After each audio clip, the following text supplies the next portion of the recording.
Halo teman nonton, gimana kabarnya? Saya doakan semoga semuanya bahagia ya. Bersama saya Mr. D yang akan menceritakan film tentang anak terlantar dan memiliki IQ yang rendah, kemudian diangkat oleh keluarga yang kaya raya. Film ini diilhami dari kisah nyata yang dijamin bagus banget, berjudul Blind Side. Gimana ya? Nonton film ini tuh rasanya campur aduk, sedih, senang, dan terharu banget guys.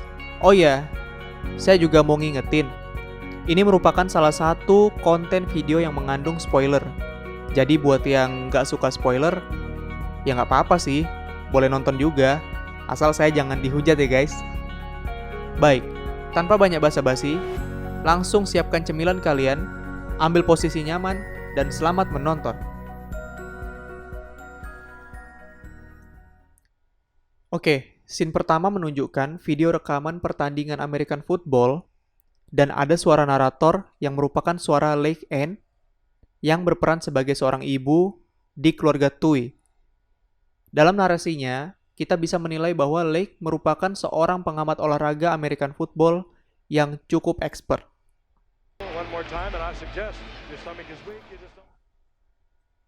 Kemudian scene menunjukkan pemeran lain yang bernama Michael Oher, seorang lelaki yang memiliki perawakan bongsor dengan mimik wajah yang lugu dan pendiam seperti menyimpan sesuatu dalam pikirannya. Kemudian muncul kilasan-kilasan scene yang merupakan ingatan kejadian traumatis bagi si Oher. Dan tiba-tiba scene tersebut menjelaskan bahwa si Oher ternyata sedang berada dalam sebuah interogasi dan dia tidak konsen dan sempat terganggu oleh kilasan ingatan traumatis tadi. Lalu scene mundur ke 2 tahun sebelumnya. Terlihat Oher sedang berada di dalam mobil bersama seorang pria, Big Tony, dan anaknya yang bernama Stephen. Pria ini mendatangi sebuah sekolah agamis untuk menemui pelatih olahraga dan mengajukan permohonan agar anaknya Stephen dan si Oher bisa diterima di sekolah tersebut. Big Tony menjelaskan bahwa Oher dan anaknya sangat berbakat dalam olahraga yang berhubungan dengan bola. Lalu pelatih melihat kedua anak itu bermain basket di lapangan sekolah dari jendela kantornya dan langsung mengetahui bahwa si Oher memang sangat berbakat. Singkat cerita, pelatih mencoba melobi kepala sekolah dan para guru untuk bisa menerima anak ini. Tapi di sini kepala sekolah dan guru lain hanya mau menerima si Steven yang memiliki catatan rapor yang masih bisa diterima. Sementara Oher memiliki catatan rapor yang cukup buruk untuk bisa diterima. Namun pelatih tetap memohon kesempatan yang sama untuk Oher. Sampai pada akhirnya rapat selesai dengan akhir semua menyetujui bahwa Oher juga akan diterima di sekolah tersebut. Hari pertama Oher datang ke sekolah, ia terlihat sangat nervous. Hingga di dalam kelas ia langsung menjadi pusat perhatian teman-teman barunya. Karena fisiknya sangat bongsor dan datang dengan menggunakan baju lusuh. Tapi sang guru tetap menyambut dan memperkenalkan Oher pada kelas dengan cukup ramah. Guru kemudian membagikan kertas ulangan untuk menilai pemahaman murid di kertas tersebut. Sepanjang kelas, Oher tidak menulis apapun di kertasnya. Hingga jam berakhir, saat kertas harus dikumpulkan, si Oher tidak berani ngumpulin kertasnya. Akhirnya guru yang meminta halus kepada Oher. Lalu Oher langsung pamit keluar. Ternyata guru hanya menemukan gambar perahu pada kertas tersebut. Kemudian scene berlanjut menunjukkan Oher sedang berbaring di atas sofa dan terlihat sedang mendengarkan perdebatan antara Big Tony dengan istrinya. Mereka berdebat tentang keberadaan Oher yang numpang di rumah mereka. Dari sini, kita tahu bahwa hubungan Big Tony hanya sebatas orang yang berbaik hati kepada Oher karena telah mengizinkan menumpang di rumahnya. Meskipun istrinya sangat tidak suka dengan keberadaan Oher. Selanjutnya kita akan dibawa ke sebuah pertandingan voli di sekolah dalam cerita. Di sini ditunjukkan seluruh keluarga Tui menghadiri pertandingan untuk mendukung Colin sang anak perempuan di keluarga ini. Selama pertandingan, ternyata Oher juga berada di sana, duduk mengasingkan diri di sisi pojok kursi penonton. Di akhir pertandingan, Sean Tui, sang ayah, mulai mengamati si Oher yang membersihkan sisa-sisa sampah di kursi penonton. Di sekolah, Oher sangat kesulitan untuk berteman dengan pemuda seusianya. Namun, ia sangat suka pada anak-anak dan mencoba berbicara dengan beberapa anak-anak di taman sekolah. Tapi anak-anak tersebut malah terlihat menghindari Oher dan pergi. Hanya ada satu anak yang mau berbicara pada Oher, yaitu SJ, anggota keluarga termuda di keluarga Tui. SJ menyarankan Oher untuk tersenyum saat bicara pada anak-anak agar mereka tidak menghindarinya. Kemudian SJ memperkenalkan diri sampai sang ibu Leigh Ann menjemput. Lalu SJ pamit pulang. Sejak saat itu, SJ menjadi teman pertama bagi Oher di sekolah ini. Lalu tiba-tiba kepala sekolah datang dan memanggil Oher. Kepala sekolah mencoba berbicara pada Oher tentang ayahnya. Di sini, kita baru mengetahui kalau ayah Oher meninggal karena loncat dari jembatan layang tanpa ada yang mengetahui alasan ia loncat. Sepanjang perbincangan, Oher hanya diam. Mungkin terlalu personal ya bagi Oher, jadi gak enak bahas sama kepala sekolah. Menjelang malam, Oher pulang ke tempat cuci baju umum. Di sana, ia biasa menumpang buat menetap karena tidak ada tempat pulang. Tempat cuci baju umum 24 jam ini gak ada penjaganya, teman-teman. Jadi Oher bisa sambil istirahat melewati malam di sini. Di saat yang sama, guru sekolah sedang rapat, dan salah satu guru menyimpulkan bahwa si Oher tidak bodoh karena masih mampu mendapatkan nilai C di pelajarannya. Tapi guru-guru lain tetap meremehkan Oher. Di lain sisi, terlihat keluarga Tui sedang berjalan menuju mobil mereka untuk pulang dari acara di sekolahnya. Sesaat dalam perjalanan pulang, mereka melihat Oher sedang berjalan dengan agak menggigil karena cuaca sangat dingin dan hujan. Sean menanyakan kemana Oher akan pergi. Kemudian Oher menjawab ia akan ke lapangan indoor sekolahnya. Tapi si Leigh, sang ibu penasaran apa yang akan dilakukan oleh Oher di lapangan tersebut. Karena pasti sudah tutup dan tidak ada kegiatan di sana. Lalu Leigh menghampiri Oher dan menanyakan kenapa ia mau ke lapangan itu. Dan Oher menjawab di sana lebih hangat daripada di luar. Awalnya Leigh curiga jika si Oher ini tidak memiliki tempat untuk pulang. Dan Oher mengakui ia memang tidak ada tempat untuk pulang. Leigh langsung mengajak Oher ikut pulang dengan keluarganya. Saat sampai di rumah keluarga Tui, Leigh langsung menyiapkan sofa mewah di rumahnya untuk menjadi tempat tidur Oher malam ini. Di sini siapapun pasti heran banget, termasuk saya juga. Kok ini ibu berani banget ya bawa orang asing dengan badan super bongsor, bahkan lebih besar dari Sun, sang suami. Gak takut apa ya bu? Baik banget, tapi kok berani banget ya? Di saat yang sama, Leigh dan suami ngobrol tentang Oher. Ternyata sebenarnya si Leigh juga ada rasa takut kalau si Oher ini bukan orang yang baik dan bakal nyuri dari rumahnya. Sean dengan santai bilang ya kita lihat aja besok. Ini si Sean santai banget ya. Mungkin emang karena tajir jadi gak takut banget kalau Oher ini nyuri barang di rumahnya. Harta dia masih banyak ya kan? Paginya di luar dugaan, saat Leigh periksa ternyata tempat Oher tidur sudah sangat rapi. Tapi ia nggak lihat Oher ada di sana. Ternyata Oher di luar udah mau cabut pergi.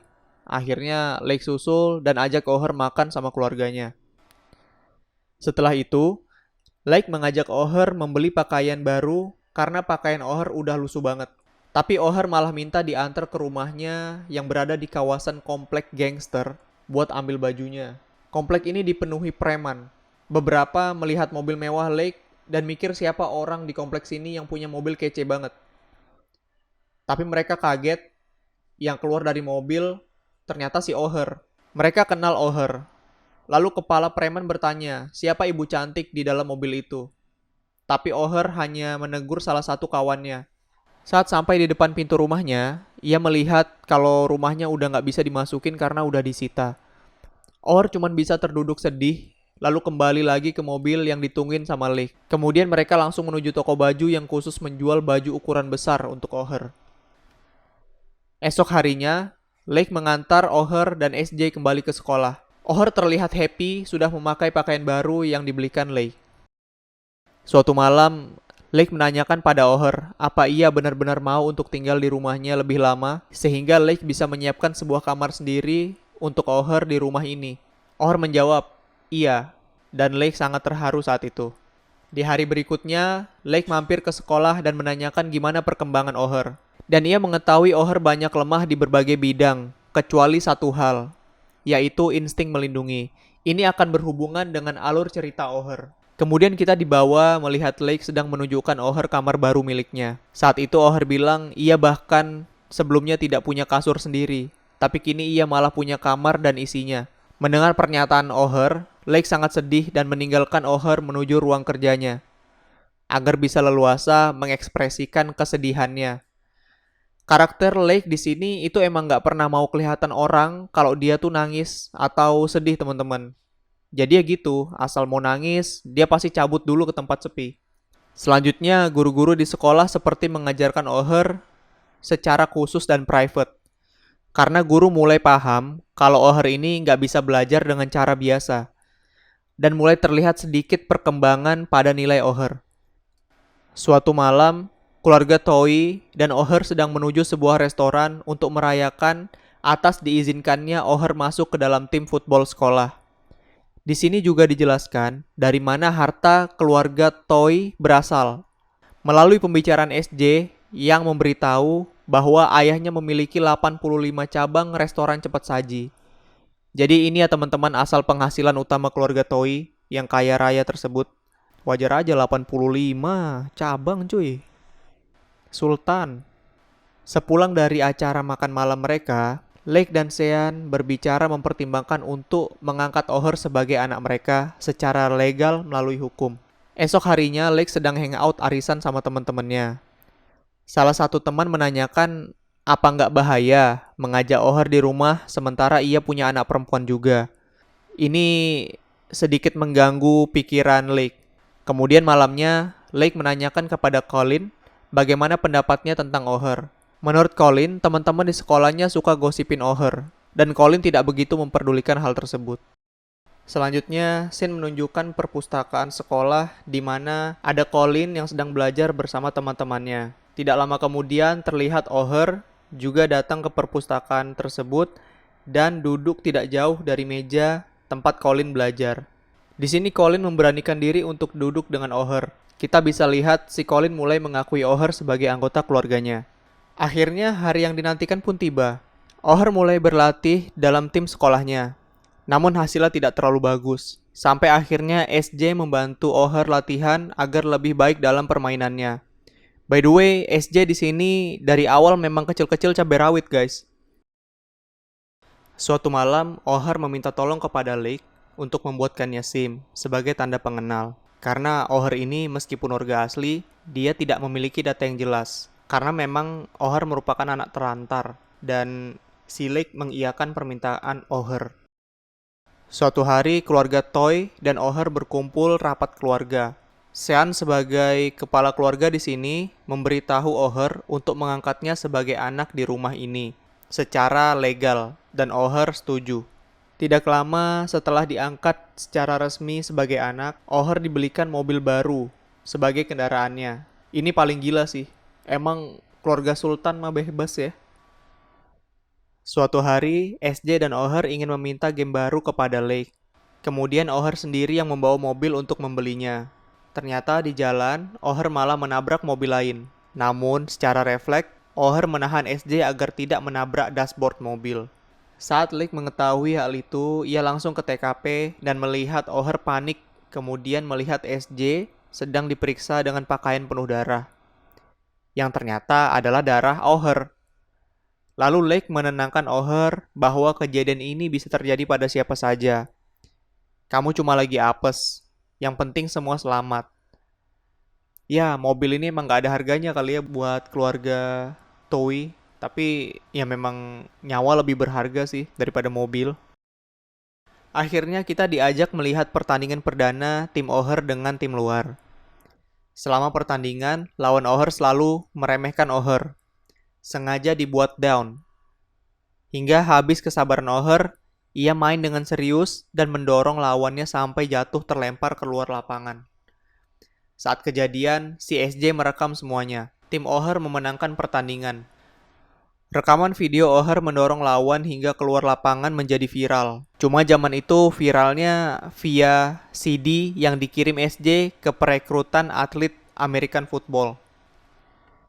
Sejak saat itu, O'Hare jadi rebutan para klub American Football. Hari-hari dilalui O'Hare dengan didatangi para perekrut atlet. Di sini SJ membantu menginterview semua perekrut. Hari-hari dilewati dengan kemenangan demi kemenangan oleh tim O'Hare. Hingga hari kelulusan pun tiba. O'Hare lulus dengan nilai yang sangat baik dan diterima di universitas atlet yang sangat baik. Dan juga menjadi salah satu atlet yang inspiratif dalam bidang American Football. By the way, keluarga Toy masih hidup dan sehat walafiat sampai sekarang, teman-teman.